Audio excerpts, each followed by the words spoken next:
বাড়িতে যারা এক্সাম দিচ্ছেন প্রথমে ভিডিওটাকে শেয়ার করে রাখুন। আজকে আমরা ওএমআর কিভাবে পূরণ করব, প্রশ্ন কঠিন হলে কি করব, প্রশ্ন সহজ হলে কি করব, খুব দ্রুত কিভাবে প্রশ্নগুলোর উত্তর করতে পারবো এবং সঠিক ওয়েটা কি, এই যাবতীয় বিষয়গুলো একটা ভিডিওর মাধ্যমে ক্লিয়ার করে দেবো। এক্সামের আগে এক্সাম ফিটনেস বজায় রাখার জন্য এই ভিডিওটা খুবই গুরুত্বপূর্ণ হতে যাচ্ছে। সো চলেন আমরা একটু ওএমআর এর দিকে তাকিয়ে যে দেখি যে আসলে আমাদের প্রাইমারির শীটটা যে দেবে আমাদেরকে ওএমআর শীটটা, এটা আসলে প্রথম থেকে শেষ পর্যন্ত আমরা কিভাবে পূরণ করব। সো ফার্স্ট অফ অল এখানে দেখতেই পাচ্ছেন যে প্রাথমিক শিক্ষা অধিদপ্তর এবং সবকিছু যাবতীয় লেখা আছে এবং এখানে একটা নির্দেশনা স্পষ্টভাবে দেওয়া রয়েছে যে অবশ্যই কালো কালির বল পয়েন্ট দ্বারা পূরণ করতে হবে। অর্থাৎ আমরা কোনো ধরনের জেল পেন কিন্তু এখানে ইউজ করব না, অবশ্যই এবং অবশ্যই যে বল পয়েন্ট আছে এই বল পেনের মাধ্যমে আমরা ঘরগুলো পূরণ করব। সো প্রথমে যেটা দেখতে পাচ্ছি আমরা, এই যে একটা এরকম দাগ থাকবে, এই দাগের মধ্যে কখনোই দাগ দেওয়া যাবে না। আপনারা যারা অলরেডি অনেক কম্পিটিটিভ এক্সাম দিয়েছেন তারা জানেন, যারা নতুন দেবেন তাদেরকে বলে রাখি, প্রথম ঘরটার মধ্যে কোনো ধরনের কোনো দাগ দেওয়া যাবে না। এখন আসি প্রাইমারিকে আসলে লিখিত পরীক্ষা কেন বলা হয়। আপনারা অনেক সময় দেখবেন যে প্রাইমারির লিখিত এক্সাম, তাই না? তো লিখিত বলার কারণ মেইনলি এইটুকুই যে এইখানে বাংলাদেশ সম্পর্কে 3টা বাংলায় এবং 2টা ইংরেজিতে আমাদের সেন্টেন্স লিখতে হবে। এখন বলতে পারেন যে ভাইয়া এখানে আমরা কোন সেন্টেন্স লিখবো বা কোন বাক্যগুলো লিখবো, এগুলোর কোনো নির্দিষ্টতা নেই। অর্থাৎ আপনার যা ইচ্ছা তাই লিখবেন। আপনি লিখবেন যে দক্ষিণ এশিয়ার ছোট্ট সবুজ সার্বভৌম দেশ বাংলাদেশ, এই দেশ 1971 সালে স্বাধীনতা অর্জন করেছে। ওকে, এইভাবে করে 3টা বাংলা বাক্য লিখবেন আর এখানে 2টা ইংলিশ বাক্য লিখবেন। ইংলিশ বাক্যের মধ্যে লিখবেন যে যেটা ইচ্ছা আপনার বাংলাদেশ সম্পর্কে যা ইচ্ছা, the name of our country is Bangladesh, এভাবে করে 2টা বাক্য এখানে আপনি লিখবেন। আচ্ছা, মূলত এটা কেন লেখা হয়? এটা লেখা হবে পরবর্তীতে আপনারা যদি প্রিলি কোয়ালিফাই করেন বা রিটেন কোয়ালিফাই করেন, তাহলে আপনাদেরকে ভাইবার জন্য যখন দেখা হবে, ভাইভাতে আপনার এই অংশটা সাধারণত ভাইভা বোর্ডের কাছে থাকে এবং আপনাকে একটা কাগজ দিয়ে আপনার নাম বা এখানে যে 2টা বাক্য লিখেছিলেন সেই বাক্যগুলো, এটা মুখস্থ রাখতে হবে না, তারাই বলে দেবে কি লিখেছিলেন আপনি। লিখতে হয় যাতে করে হাতের লেখাটা মিলাতে পারে। এটা একটা অ্যানালগ পদ্ধতি, যার পরীক্ষা সেই দিয়েছে কিনা আগে বিবেচনা করার জন্য এটা করা হতো, এখনো এটাই চলে আসছে। সো আমাদের প্রথম কাজ হচ্ছে বাংলাদেশ সম্পর্কে এখানে লিখতে বলছে, এখানে অন্য যে কোনো সম্পর্কে লিখতে বলতে পারে। ওকে, 24-এর গণ অভ্যুত্থান সম্পর্কেও লিখতে বলতে পারে যে 2টা বাক্য বা 3টা বাক্য লিখুন। সো আপনি এটা একটু নির্দেশনাটা খেয়াল করবেন কি সম্পর্কে লিখতে বলেছে। অথবা লিখতে বলতে পারে যে কোনো 3টা এবং 2টা, বাংলায় 3টা এবং ইংলিশে 2টা বাক্য লিখুন। সো আপনার এখানে বাংলায় 3টা বাক্য লিখতে হবে, ইংলিশে 2টা বাক্য লিখতে হবে, দ্যাটস ইট। এখানে আর কোনো কাজ নেই। এরপরে হচ্ছে এখানে রোল নাম্বার বাংলায়, আপনার যে রোল নাম্বার থাকবে ইয়ার কার্ডের মধ্যে, অ্যাডমিট কার্ডের মধ্যে এই রোল নাম্বারটা এখানে বাংলায় প্রথমে লিখতে হবে। দ্বিতীয়ত আবারও এখানে আপনার রোল নাম্বারটা লিখতে হবে এবং লিখে ঘরগুলো পূরণ করতে হবে। যেমন আমার রোল নাম্বার সাপোজ কোনো কারণে 0001, তারপরে 000 এরকম ভাবলাম, তাহলে এই যে এখানে 000, তারপরে হচ্ছে এখানে 1 পূরণ করব, তারপরে 000, এভাবে করে এটা পূরণ করতে হবে, শেষ। তারপরে আপনি পুরুষ নাকি মহিলা অবশ্যই টিক দিবেন। আমার দেখা দেখি আপুরা আবার পুরুষে টিক দেবেন না, অবশ্যই মহিলায় টিক দেবেন। এরপরে হচ্ছে প্রার্থীর নাম, পিতার নাম, মাতার নাম। এই যে প্রার্থীর নাম যে বাংলায় আছে না, সুন্দর করে আপনার অ্যাডমিট কার্ডে বা ভোটার আইডি কার্ডে যা আছে সেম এটা লিখবেন। বাড়তি কোনো কিছু লেখার দরকার নেই, আপনি যে অনুযায়ী অ্যাপ্লিকেন্ট ফর্মটা পূরণ করেছেন সেই অনুযায়ী লিখবেন, বাংলায় লিখবেন। ইংলিশে লেখার ক্ষেত্রে আমি আপনাকে প্রিফার করব সবগুলো বড় হাতে লিখবেন, ক্যাপিটাল দিয়ে লিখবেন। যেমন আমি মোহাম্মদ সাবিদুজ্জামান এইভাবে করে লিখি, MD সবগুলো বড় হাতের, SABADUZZMN। ওকে, সবগুলোই বড় হাতের দিয়ে আমি এখন পর্যন্ত যতগুলো এক্সাম দিয়েছি লিখেছি, কোনো সমস্যা নেই এটাতে। এরপরে হচ্ছে পিতার নাম, সেম বাংলায় যেটা আপনি অ্যাপ্লিকেন্ট কপিতে লিখেছেন আর ইংলিশে লেখার সময় সবগুলো ক্যাপিটালে লিখতে পারেন অথবা ক্যাপিটাল স্মল মিক্সড করে আপনি যেভাবে পূরণ করেছেন সেভাবেও লিখতে পারেন, এটা নিয়ে কোনো সমস্যা নেই। মাতার নাম সেম বাংলায় লিখবেন, ইংলিশে লিখবেন, শেষ। এরপরে হচ্ছে জেলার নাম লিখবেন, আপনি কোন জেলায় পরীক্ষা দিচ্ছেন অবশ্যই সেই জেলার নামটা লিখতে হবে। প্রার্থীর স্বাক্ষর, এখানে আপনি সিগনেচার দেবেন, যেই সিগনেচারটা আপনি আপনার অ্যাপ্লিকেন্ট কপিতে বা অ্যাডমিট কার্ডের মধ্যে রয়েছে সেই সিগনেচারটা আপনি দিবেন। এরপরে এখানে অবশ্যই তারিখ দেবেন পরীক্ষার এবং কক্ষ পরিদর্শকের জায়গায় আমার সিগনেচারটা করে দেবেন, তাই না? না, এই কক্ষ পরিদর্শকের জায়গায় কিছু করবেন না, কারণ এটা যে আপনার এক্সামের দায়িত্বে থাকবেন তিনি এসে এখানে সিগনেচার করবেন। ওকে, এবার আসি, এখানে হচ্ছে সেট কোড দেওয়া আছে। অনেক সময় যেটা হয়, বেশিরভাগ ক্ষেত্রেই আমাদের এখন পর্যন্ত BCS এক্সামগুলোতে যেটা হয়, এটা আগে থেকেই পূরণ করা থাকে যে আপনার কি গোলাপ নাকি জবা নাকি টগর নাকি শাপলা, এখানে এই নাম আছে, বিভিন্ন নাম থাকতে পারে, এটা আগে থেকে পূরণ করা থাকে। ওই সেট কোড অনুযায়ী পরবর্তীতে প্রোভাইডার যারা কক্ষ পরিদর্শক আছেন তারা প্রশ্ন প্রোভাইড করে। অর্থাৎ আপনার এখানে যদি আগে থেকে গোলাপে দাগ দেওয়া থাকে, তাহলে আপনাকে যখন প্রশ্ন দেবে তখন আপনাকে জিজ্ঞেস করবে আপনার সেট কি, আপনি বললেন গোলাপ, তখন গোলাপের প্রশ্নটা আপনাকে দেবে এবং সেট এবং প্রশ্ন বারবার করে মিলিয়ে দেখবেন যে আসলে ঠিক আছে কিনা। যদি কোনো কারণে এই সেট কোডের গরমিল হয়, তাহলে আপনি সবগুলো 90 পাওয়ার পরেও আপনার পরীক্ষার প্রশ্নপত্রটা বাতিল হয়ে যাবে, কারণ এই সেটের উত্তরপত্রের সাথে আপনার সেটের উত্তরপত্র মিলবে না।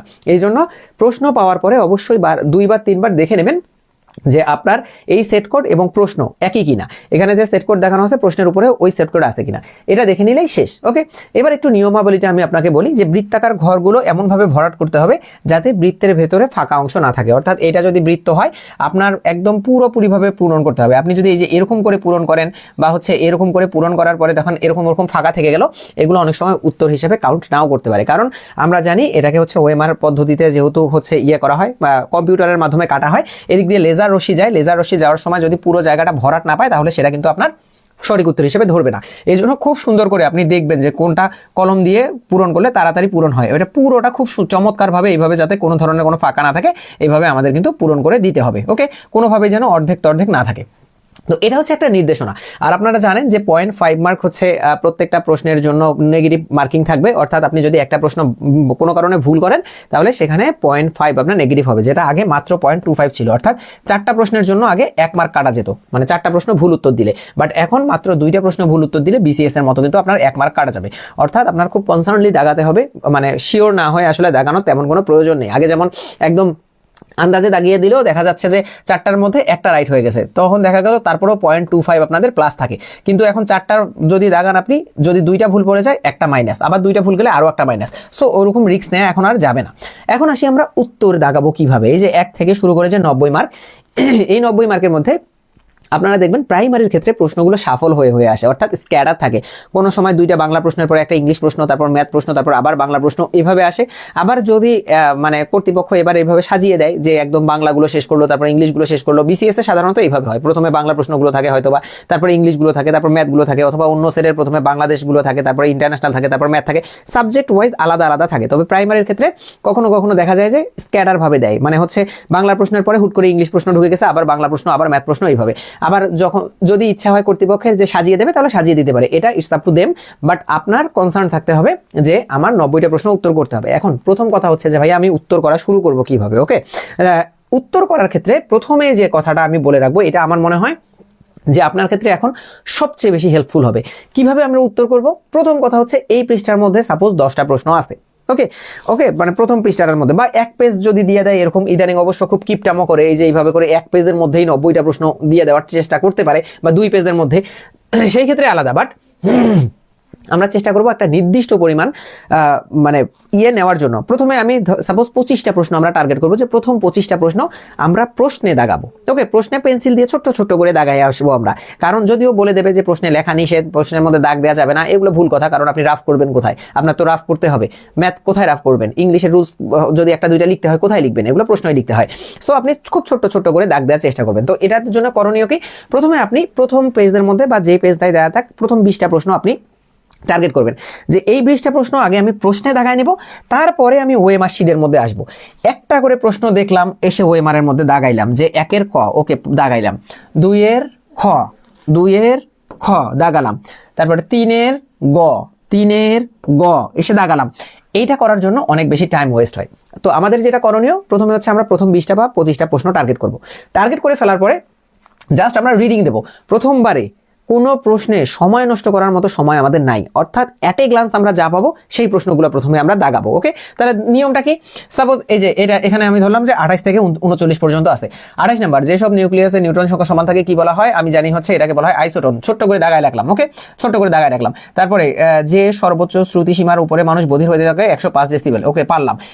এটা কি প্রশ্ন? এটা আমি পারলাম না, একদম যেটা পারবো না, অ্যাট এ গ্লান্স পারবো না, আমি জানি যে এটা ভাবলে হয়তো বা পারবো, ওই হিসাব বাদ।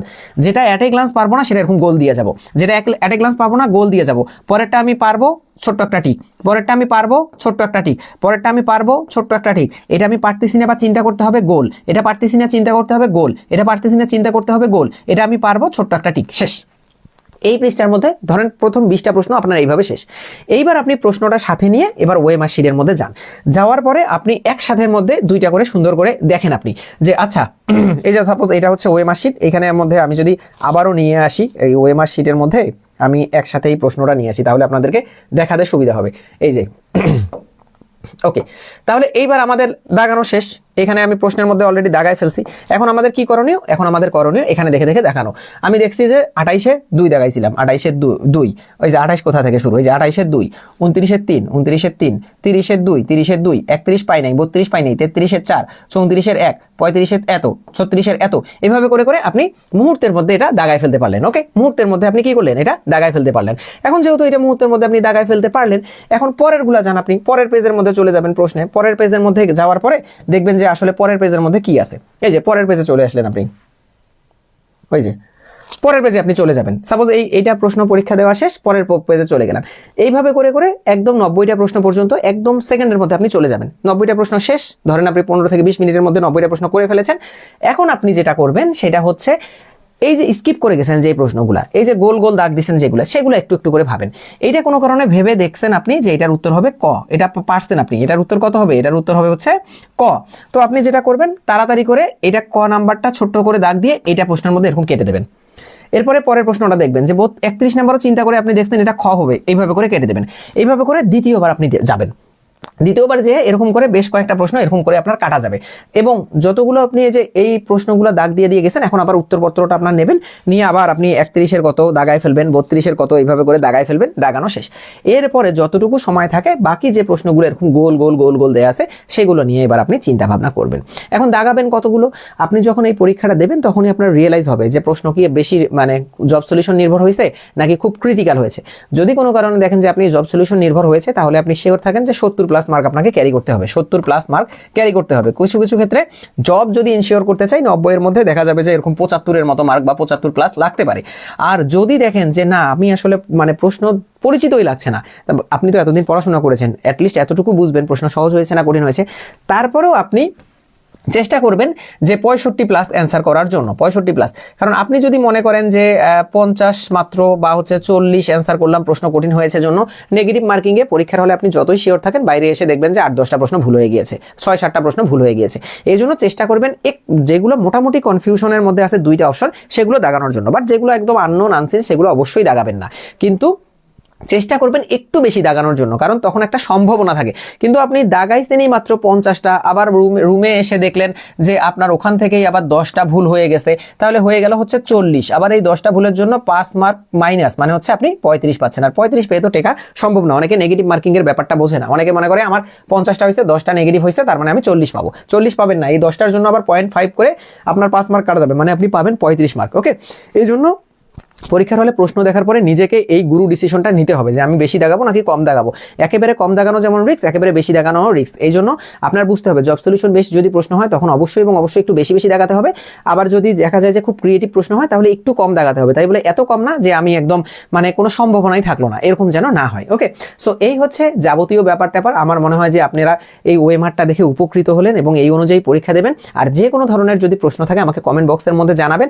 শেষ সময়ের মধ্যে আরেকবার মানে এই সময় যদি আমাকে বলেন যে ভাইয়া এখন লাস্ট মুহূর্তে আমরা কি পড়বো, অবশ্যই এবং অবশ্যই বিসিএস প্রাইমারি নিবন্ধনের প্রশ্নগুলো বারবার রিভিশন দেন এবং মডেল টেস্ট দেন। আর প্রাইমারির সব প্রশ্নগুলো একদম টপিক ওয়াইজ সাজানো আছে, এই প্রিসাইজ প্রাইমারি অ্যানালাইসিস শেষ সময়ে একদম মুহূর্তের মধ্যে শেষ করতে পারবেন এই বইটা পড়ে। প্রাইমারি প্রশ্নগুলো 350 টাকা মাত্র দাম, পেজে নক দিলে আপনারা এই বইটা নিতে পারবেন 2-1 দিনের মধ্যেই। ওকে, সো সবাই ভালো থাকুন, সুস্থ থাকুন। কোনো কিছু জানার থাকলে কমেন্ট করে জানান। এরকম অসংখ্য ভিডিও পেতে আমার ফেসবুক পেজের সাথে কানেক্টেড থাকুন। হোপফুলি আপনারা উপকৃত হবেন। আসসালামু আলাইকুম।